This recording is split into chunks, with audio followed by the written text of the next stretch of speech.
Excel series की आज की वीडियो में हम होम मेनू बार के अंदर एडिटिंग ग्रुप का यूज़ करना सीखेंगे। एडिटिंग ग्रुप के अंदर हमारे पास पहला ऑप्शन है ऑटो सम।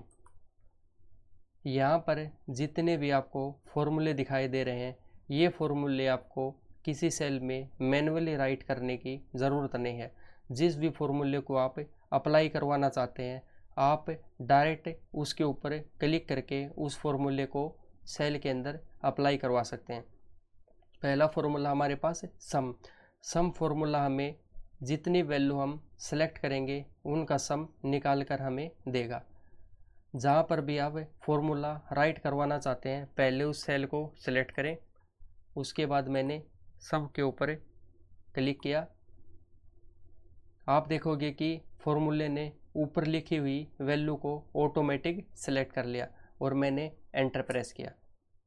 यहाँ पर सम फॉर्मूले ने सिलेक्टेड वैल्यूज़ का सम निकाल कर हमें दे दिया।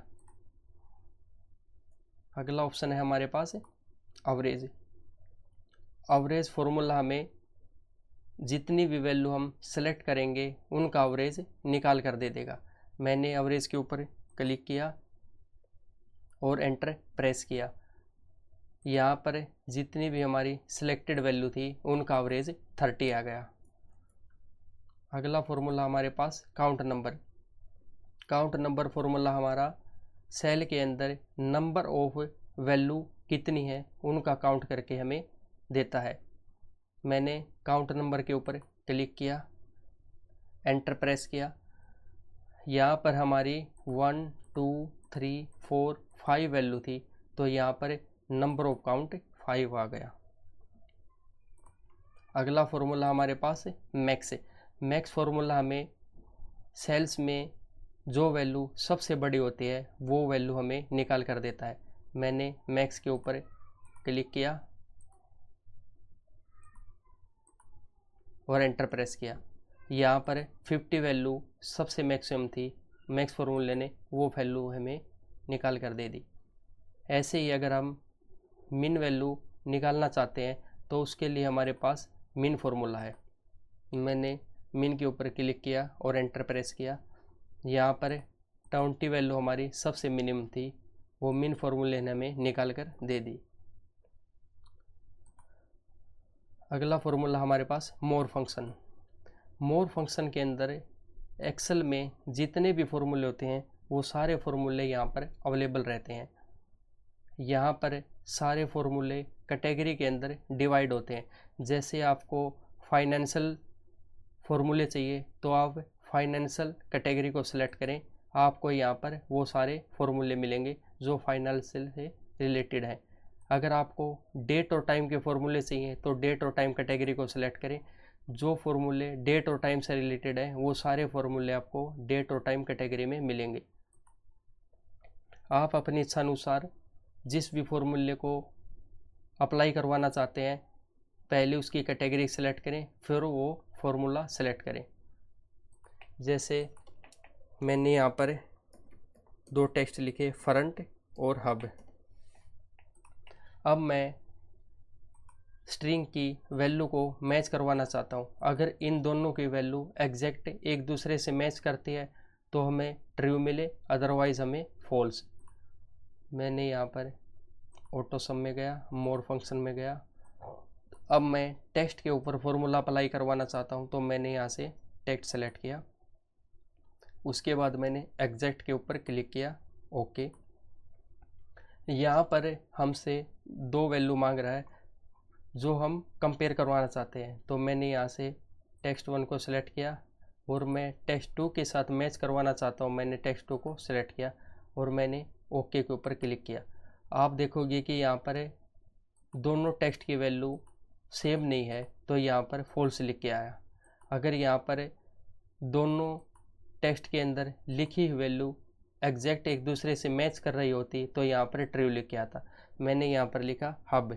अब यहाँ पर जो हमने स्ट्रिंग लिखी है वो दोनों टेक्स्ट में टेक्स्ट 1 और टेक्स्ट 2 के साथ मैच कर रही है। और जैसे ही मैं एंटर प्रेस करूँगा तो यहाँ पर ट्रू आया, क्योंकि टेक्स्ट 1 की वैल्यू टेक्स्ट 2 के साथ एग्जैक्ट मैच कर रही है।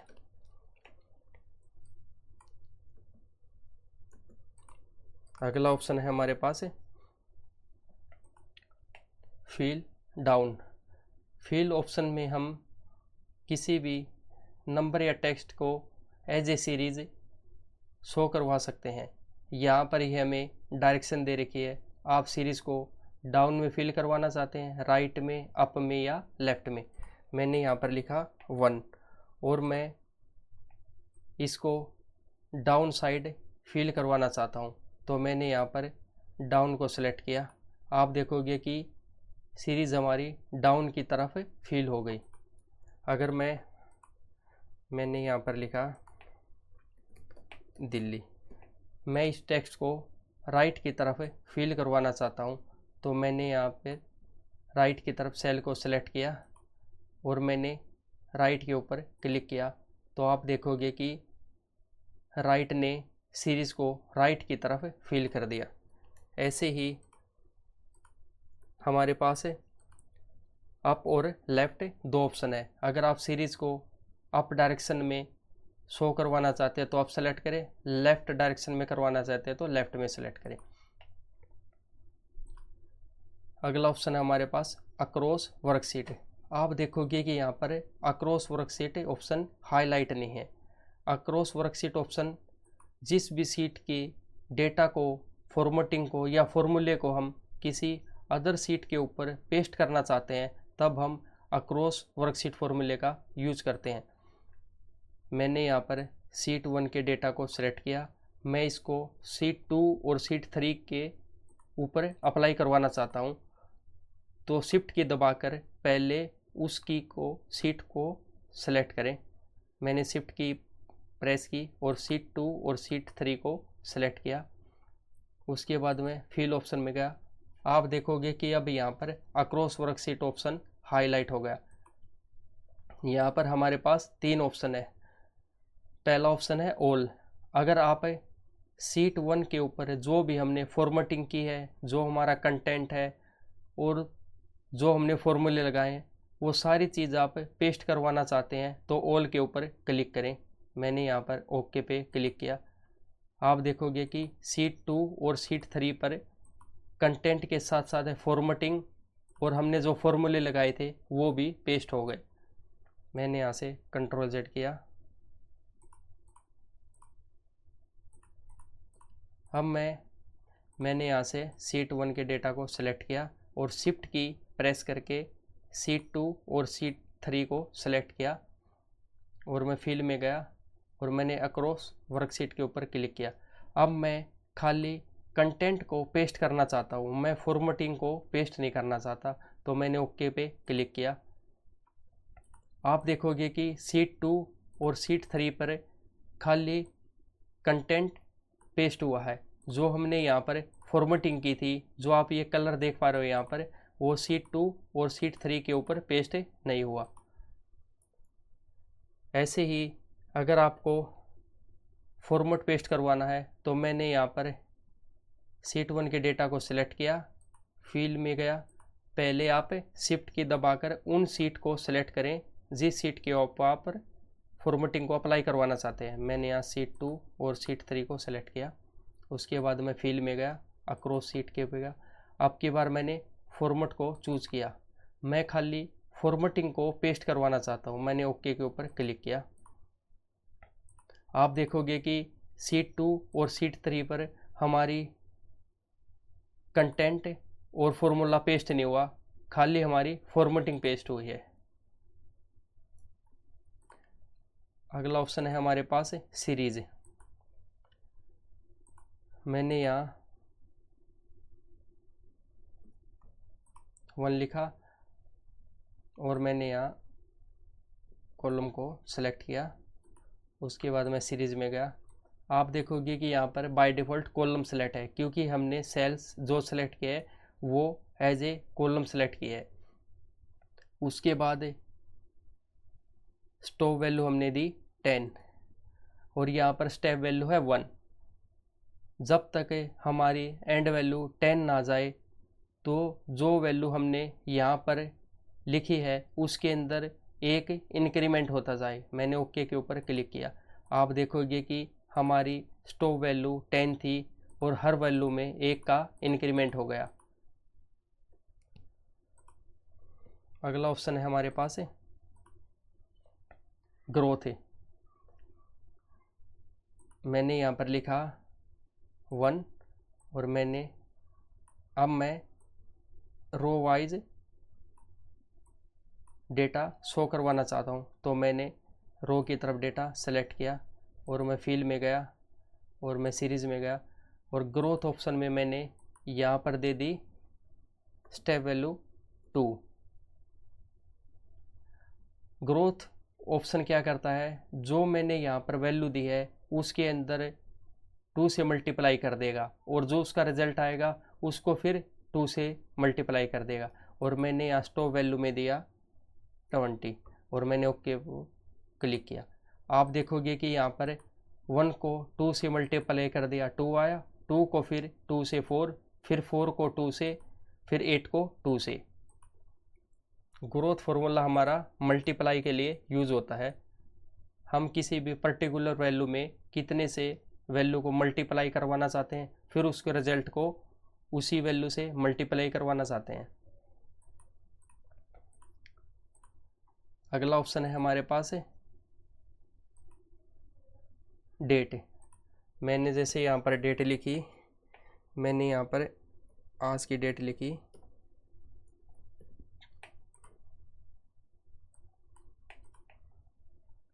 उसके बाद मैंने डेट को सिलेक्ट किया, फिल ऑप्शन में गया, सीरीज़ के ऊपर क्लिक किया।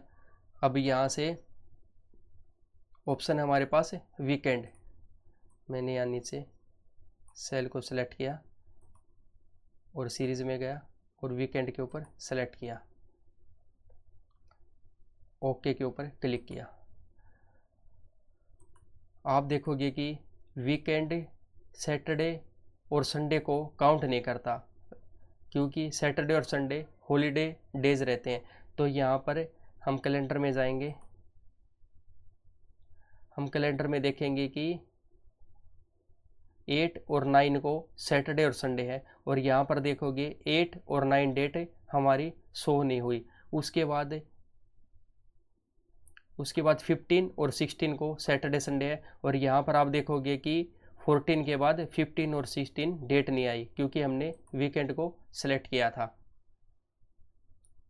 हमने डेटा को सेलेक्ट किया, फील में गए, सीरीज़ में गए, और अब मैंने मंथ के ऊपर क्लिक किया।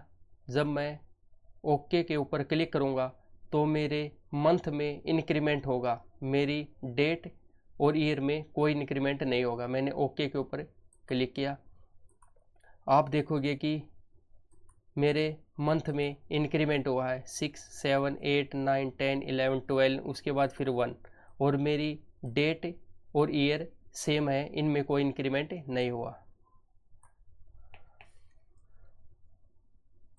फील में गया, मैं सीरीज़ में गया। अगर मैं ईयर में इंक्रीमेंट करवाना चाहता हूँ तो मैंने ईयर को सिलेक्ट किया और मैंने यहाँ पर ओके पर क्लिक किया।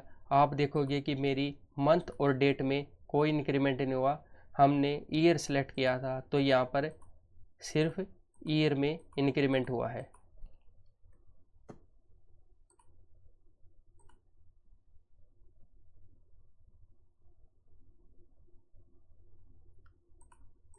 अगला वैल्यू हमारे पास है स्टेप वैल्यू। मैंने जैसे यहाँ पर लिखा 2 और मैंने सेलेक्ट किया, उसके बाद मैं फिल ऑप्शन में गया और सीरीज़ पे गया, और अब के पर मैंने यहाँ पर लिखा 4 और स्टॉप वैल्यू दी मैंने 20। तो यहाँ पर मेरी वैल्यू में हर बार 4 का इंक्रीमेंट हो जाए, और वो इंक्रीमेंट जब तक हो जब तक मेरी स्टॉप वैल्यू 20 ना आए। मैंने ओके के ऊपर क्लिक किया। आप देखोगे कि मेरी वैल्यू में हर बार 4 का इंक्रीमेंट हो गया, और हमने स्टॉप वैल्यू 20 दी थी तो 20 तक वो इंक्रीमेंट हो गया। फिल फंक्शन के अंदर अगला ऑप्शन है हमारे पास है जस्टिफाई।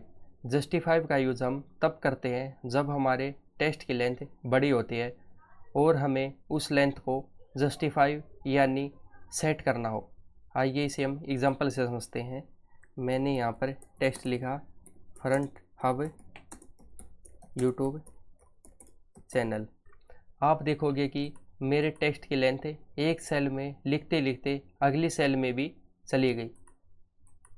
अब मेरे को इस टेक्स्ट को सेट करना है, यानी जस्टिफाई करना है। मैंने टेक्स्ट को सिलेक्ट किया, फिल ऑप्शन पर जाकर जस्टिफाई के ऊपर क्लिक किया। अब यहाँ पर हमारे सामने एक टेक्स्ट मैसेज शो हो रहा है, text will extended below selected range. जो भी हमारे टेक्स्ट की रेंज है वो नीचे वाली सेल में सेट हो जाएगी, यानी जस्टिफाई हो जाएगी। मैंने ओके पे क्लिक किया। आप देखोगे कि जो मेरे टेक्स्ट की लेंथ बड़ी थी वो नीचे वाली सेल में एक्सटेंड हो गई, यानी सेट हो गई। अगला ऑप्शन हमारे पास है क्लियर ऑल। मैंने यहाँ डेटा को सिलेक्ट किया।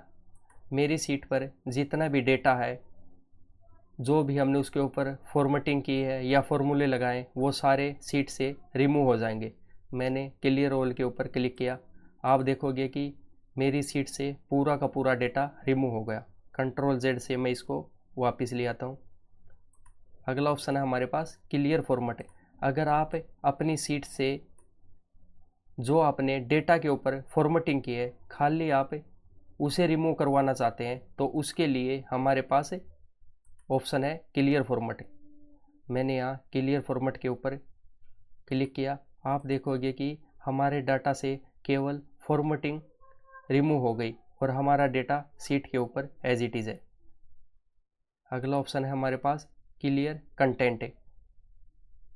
अगर हम अपनी सीट से डेटा को रिमूव करवाना चाहते हैं और जो हमारी फॉर्मेटिंग है वो एज इट इज़ रहे, उसके लिए हमारे पास ऑप्शन है क्लियर कंटेंट। इससे खाली अपनी सीट के ऊपर जो कंटेंट लिखा हुआ है वो रिमूव रहेगा और हमारी फॉर्मेटिंग एज इट इज़ रहेगी। आप देखोगे कि हमारी फॉर्मेटिंग सीट के ऊपर एज इट इज़ है, केवल हमारा जो सीट के ऊपर कंटेंट था वो रिमूव हो गया। अगला ऑप्शन है हमारे पास क्लियर कमेंट से। पहले हम सीट के ऊपर कमेंट लगा लेते हैं। कमेंट के लिए रिव्यू मेनू बार में गए और यहाँ से न्यू कमेंट के ऊपर क्लिक किया। आप देखोगे कि जब भी मैं टोटल के ऊपर कर्सर लेके जाऊंगा तो मेरा कमेंट यहाँ पर शो करेगा। अब मेरे को इस कमेंट को रिमूव करना है। होम में जाऊंगा, मैं टोटल को सिलेक्ट करूंगा और क्लियर कमेंट्स के ऊपर क्लिक करूंगा। आप देखोगे कि अब वो कमेंट सीट से रिमूव हो गया। अगला ऑप्शन है हमारे पास क्लियर हाइपरलिंक। पहले हम अपनी सीट पर हाइपरलिंक लगा लेते हैं। मैंने यहाँ टेक्स्ट लिखा फ्रंट हब। हाइपरलिंक लगाने के लिए शॉर्टकट की है Ctrl+K। अब यह एड्रेस में हाइपरलिंक पर जिस भी एड्रेस को सेट करना चाहते हैं उसकी लोकेशन यहाँ से सेलेक्ट करें। यानी आप जब हाइपरलिंक के ऊपर क्लिक करो तो हमारी लोकेशन कहाँ पर जाए, किस फाइल को हम ओपन करना चाहते हैं। मैंने यहाँ डेस्कटॉप से फाइल को सिलेक्ट किया। अब यहाँ पर देखोगे कि हमारे टेक्स्ट के ऊपर हाइपरलिंक लग गई। अब मैं जैसे इसके ऊपर क्लिक करूँगा, जो भी मैंने पाथ दिया था वहाँ पर अपना लिंक ओपन हो जाएगा। मैंने इसके ऊपर क्लिक किया। आप देखोगे कि मैंने हाइपरलिंक में 123 नाम से एक फ़ाइल दी थी और इसने वो फाइल ओपन कर दी। अगला ऑप्शन है हमारे पास है क्लियर हाइपरलिंक।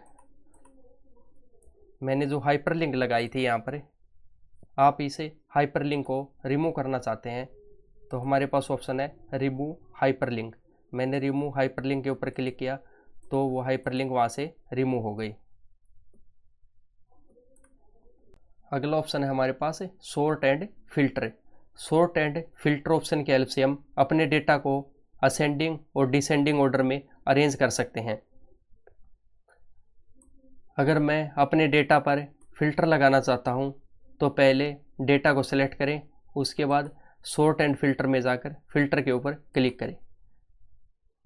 अब यहाँ अपने डेटा के ऊपर फिल्टर लग गया। जो ऑप्शन हमारे फिल्टर के अंदर शो हो रहे हैं वही सारे ऑप्शन हमारे सॉर्ट एंड फिल्टर ऑप्शन के अंदर शो हो रहे हैं। अब अगर मैं अपने नेम को अल्फ़ाबेटिकल ऑर्डर में अरेंज करना चाहता हूँ तो मैंने नेम को सिलेक्ट किया, एरो के ऊपर क्लिक किया और यहाँ से सॉर्ट A to Z, मैं अपने नेम को असेंडिंग ऑर्डर में सेट करना चाहता हूँ तो मैंने सॉर्ट A to Z पे क्लिक किया। आप देखोगे कि मेरे नाम अल्फ़ाबेटिकल ऑर्डर में अरेंज हो गए। अगर आप वैल्यू पर फिल्टर लगाना चाहते हैं, आप चाहते हैं कि जो मेरी सबसे बड़ी वैल्यू है वो सबसे ऊपर आए, फिर उससे छोटी, और जो सबसे छोटी है वो सबसे नीचे आए, यानी आप डेटा को डिसेंडिंग ऑर्डर में अरेंज करना चाहते हैं। मैंने डेटा को सिलेक्ट किया, उसके बाद लार्जेस्ट टू स्मॉलेस्ट के ऊपर क्लिक किया। आप देखोगे कि हमारा डेटा डिसेंडिंग ऑर्डर में सेट हो गया। उसके बाद ऑप्शन है हमारे पास नंबर फिल्टर। अगर आप नंबर के ऊपर फॉर्मेटिंग करना चाहते हैं, जैसे आप चाहते हैं कि greater than number, less than number show हो, तो आप नंबर के ऊपर यहाँ से फिल्टरिंग कर सकते हो। यहाँ पर हमारा सिलेक्ट ऑल के ऊपर चेक है। सेलेक्ट ऑल से जितना भी अपनी सीट के ऊपर डेटा है वो सारा का सारा डेटा शो होगा। अगर हम पूरे डेटा को नहीं देखना चाहते, हम खाली रोल नंबर 1 और 2 का ही डेटा देखना चाहते हैं, तो मैंने यहाँ से 1 और 2 को सेलेक्ट किया और ओके पे क्लिक किया। आप देखोगे कि हमारी सीट पर रोल नंबर 1 और 2 का डेटा दिखाई दे रहा है और बाकी का डेटा हाइड हो गया। जो हमने फ़िल्टर लगाया था, हम उस फिल्टर को रिमूव करना चाहते हैं तो डेटा को सिलेक्ट करें और सॉर्ट एंड फिल्टर में जाके फिल्टर के ऊपर क्लिक करें। अगला ऑप्शन है हमारे पास कस्टम सॉर्ट।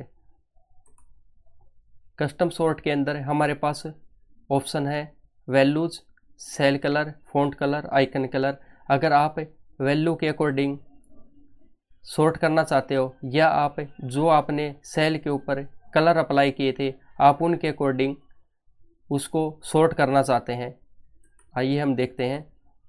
पहले मैं यहाँ सेल पे फॉर्मेटिंग कर लेता हूँ। मैंने यहाँ कलर दिया, उसके बाद येलो, उसके बाद ब्लू।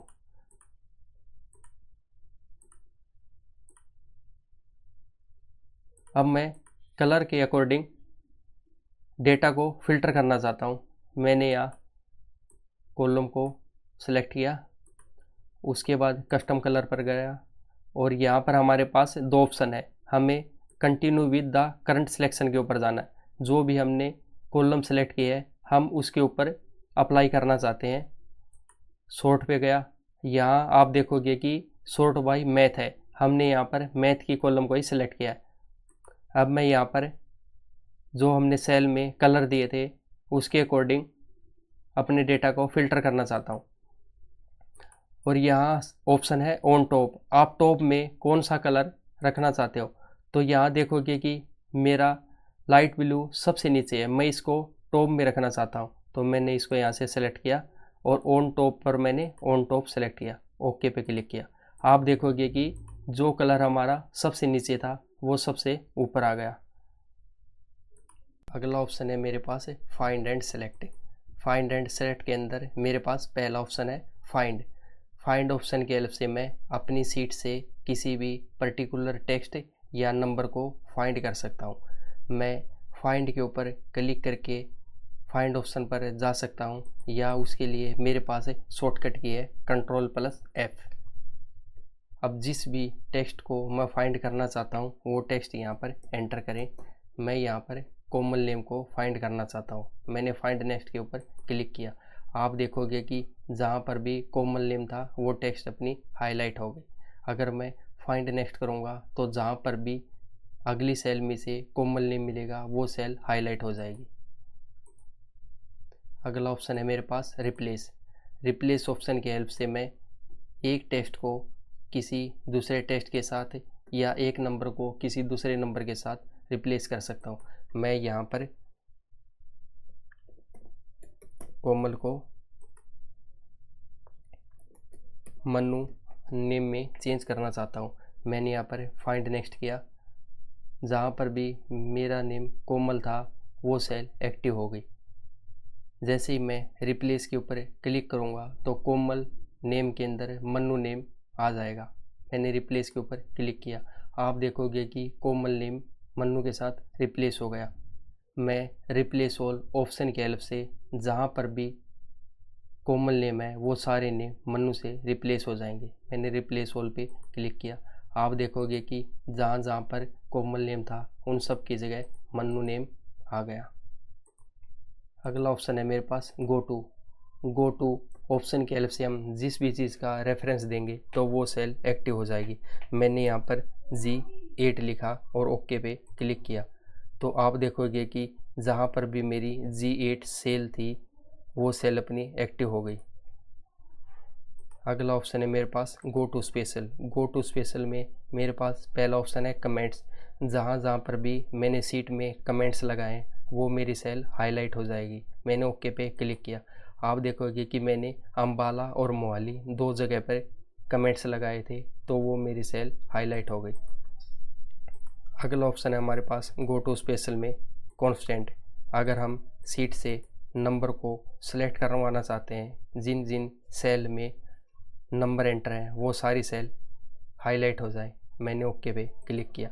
आप देखोगे कि जहाँ जहाँ पर भी सेल में नंबर लिखा हुआ था वो सारी सेल हाईलाइट हो गई।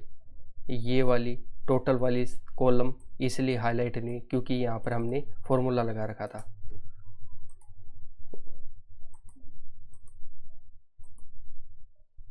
गो टू स्पेशल में कांस्टेंट से वो नंबर सेलेक्ट होंगे जिनको आप हाथ से लिखोगे। अगला ऑप्शन है मेरे पास फॉर्मूला में मैं जहाँ पर भी नंबर और टेक्स्ट पे मैंने फॉर्मूला लगाया है वो मेरी कॉलम सेलेक्ट हो जाएंगी। मैंने ओके पे क्लिक किया, मैंने टोटल और रिजल्ट के अंदर फॉर्मूला लगा रखा है तो ये मेरी दोनों कॉलम हाईलाइट हो गई। मैंने यहाँ पर फॉर्मूला लगा रखा है और मैंने नेम पर भी फॉर्मूला लगा रखा है। अगला ऑप्शन है मेरे पास गो टू स्पेशल में फॉर्मूला।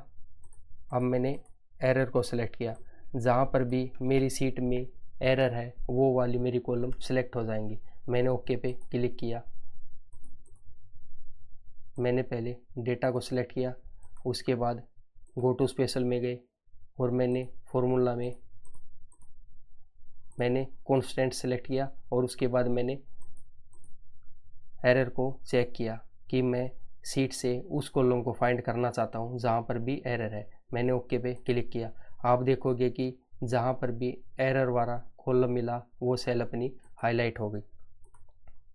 अगला ऑप्शन है मेरे पास गो टू स्पेशल में ब्लैंक। जहाँ पर भी सीट में मेरी सेल ब्लैंक है वो सारी की सारी सेल हाईलाइट हो जाए। मैंने ओके पे क्लिक किया, आप देखोगे कि जहाँ पर भी मेरी ब्लैंक सेल थी वो सारी सेल एक्टिव हो गई। यह हम किसी पर्टिकुलर डेटा को सेलेक्ट करें और उसके बाद गो टू स्पेशल में जाके ब्लैंक के ऊपर क्लिक करें। मैंने ओके पे प्रेस किया, आप देखोगे कि डेटा में जहाँ जहाँ मेरी ब्लैंक सेल थी वो सेल अपनी एक्टिव हो गई। अगला ऑप्शन है मेरे पास करंट रीजन। करंट में अब हम किस डेटा पे है तो वो अपना डेटा सिलेक्ट हो जाए। मैंने यहाँ करंट रीजन पे सिलेक्ट किया और ओके पे क्लिक किया, आप देखोगे कि जहाँ जहाँ हमारे पास डेटा था वो वाली सारी सेल सिलेक्ट हो गई।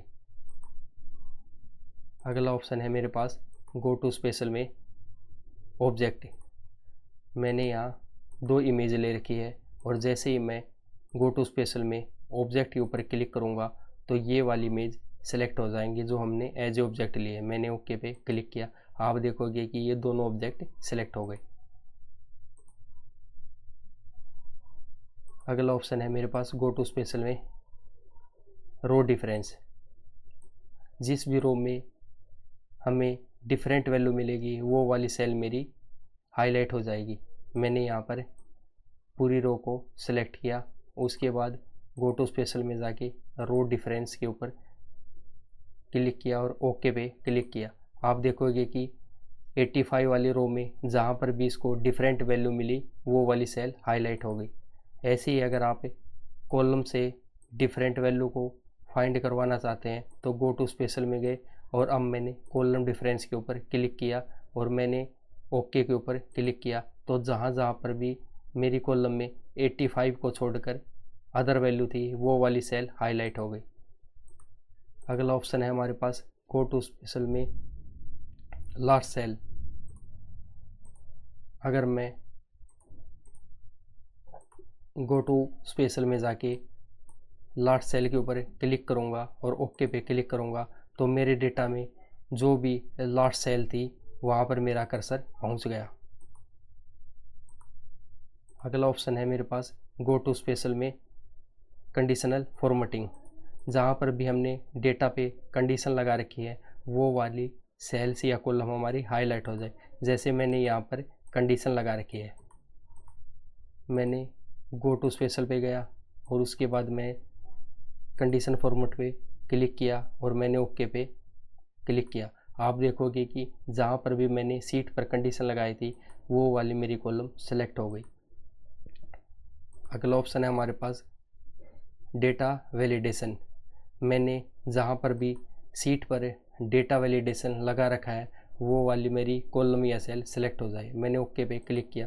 आप देखोगे कि मैंने यहाँ पर डेटा वैलिडेशन लगा रखा है तो वो वाली सेल मेरी एक्टिव हो गई या वहाँ पर मेरा कर्सर मूव हो गया। अगला ऑप्शन है मेरे पास गो टू स्पेशल में प्रीडेंट। मैंने ओके पे क्लिक किया।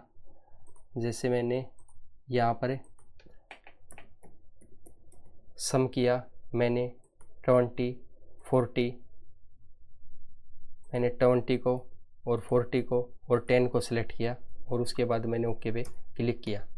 अब आप गो टू स्पेशल में जाओ और जो भी हमने सम के लिए वैल्यू ली है वो सारी वैल्यू अपनी हाईलाइट हो जाए। मैंने ओके पे क्लिक किया तो यहाँ पर वो वैल्यू हाईलाइट हो गई जिससे हमें 70 सम बनाया था। हमने 40, 20 और 1 को लेके 70 सम बनाया था।